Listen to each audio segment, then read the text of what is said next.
Welcome back, everyone. How did you do in trying to craft your diplomatic statements? Good. Yeah, I think Pretty we good. got it. Yeah. Pretty good, yes. Excellent. I'm just going to go ahead and share my screen to show the document. So we are practicing our diplomatic language by turning direct statements into more polite and diplomatic ones, using techniques such as changing negative adjectives into positive ones, or hedging your statements, or adding qualifiers. So let's look at a couple examples here. I'll give the first one and then I'll ask you to share yours. So the first example, my estimate for installing a new kitchen in your house was low.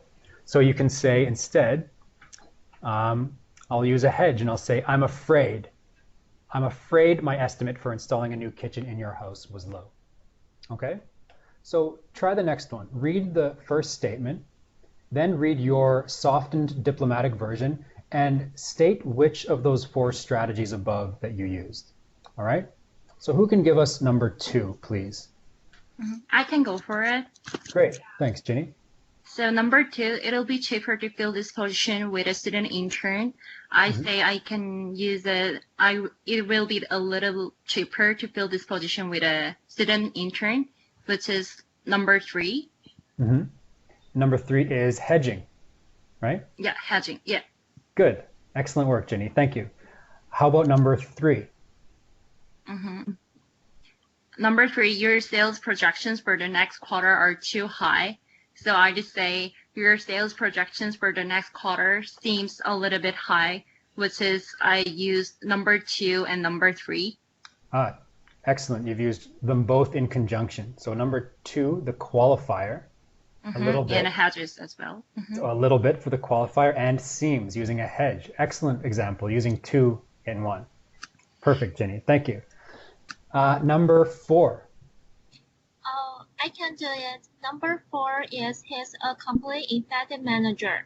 I using number 2. He's a kind of effective manager. Good. So it's a little difference, but it makes a big impact in softening the statement.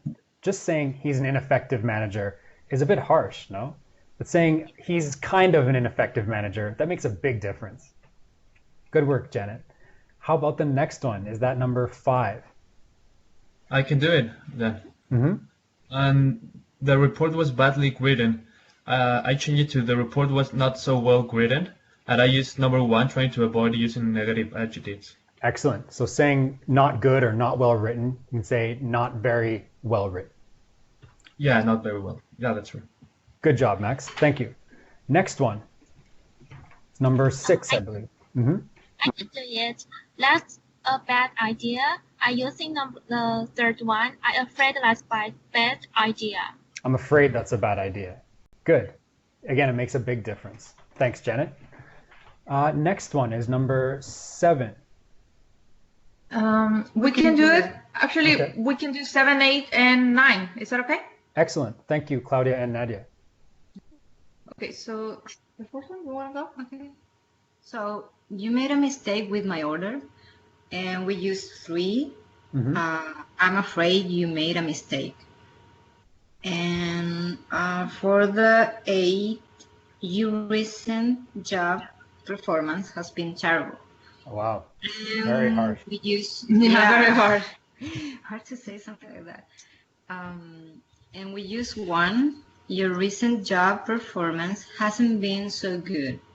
Good. For 9. For 9, for my manager is intolerant of mistakes. We changed it using number 1. So we wrote, my manager isn't very tolerant of mistakes. Good.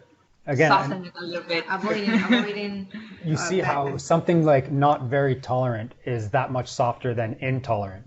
Yeah. Another definitely. example of how a small effort in making your language more diplomatic goes a long way. And it's still a very direct word. It still works, yeah. still very Great work. And we got a good affirmation here from Giselle, who by text, who says, "You guys are amazing. Good job. Well done." I would agree 100%. Hi, Giselle. Thanks.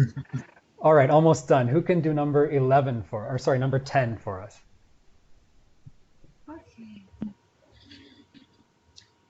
Oh, we can't hear you, Jorge. Jorge, put You're- on your microphone. That's it. There you are. Yeah. I apologize. No problem. Number 10 answer.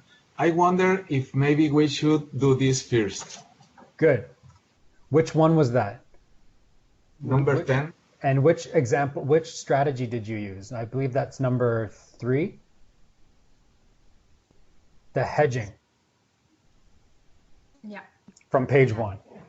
I think so. Yes. Okay, now how about number 11? I can do it then. Sure. If it's okay. So the sentence is, the filing cabinet you bought is too small. I change it to, isn't that filing cabinet you bought kind of expensive? I use number 4, like to invite to ask a question. Good. Isn't that filing cabinet a bit too expensive? So you've invited disagreement by phrasing it as a question. That's showing that your statement is not too prescriptive. Excellent work, everyone. Thank you. Thank You're you. welcome. You're welcome.